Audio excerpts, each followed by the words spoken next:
It's like when we think there's not enough, God takes what limited resources we have, and then when they've run out, he then shows off his provision. But he doesn't just show off his provision, he also shows off his grace and his mercy in the middle of it. This is like an absolutely incredible story in that.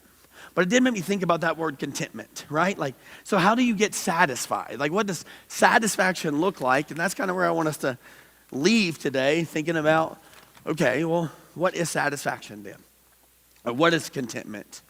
And Paul, in his writings, Paul writes 2/3 of the letters in the New Testament. He says something so strange. He says, I have learned to be content in all things, whether it was plenty or not enough. And so I do think, man, if we could somehow figure out how to obey Jesus and get in whatever that lane is that leads to satisfaction, then I think that's a sweet spot for the church, right? That's a sweet spot for you and I. And then when we join Jesus in what he does, we see the evidence of it, we see the people satisfied, and then we see the grace and the benefits that come from it and all that stuff. And so the best definition I've heard for satisfaction, or more specifically contentment, is this.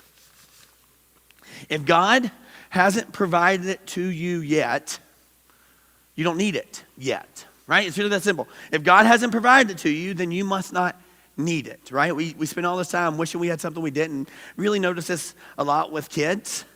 And I understand it. I remember being that way, just longing for a different life, longing to be an adult. But there's just always this desire for, here's what I want for my birthday. Here's what I want for Christmas. Here's what I want when I grow up. Here's the car. Here's the clothes. There's just always desire for something that's not in front of them. You know what I'm talking about? They always desire, and it's not just kids. We think new house, new spouse, new job. That we think on the other side of that is when we'll finally find contentment. But the reality is, if God hasn't given it to you yet, you just must not need it yet. That's what contentment is. And so, can you be satisfied with what you currently have?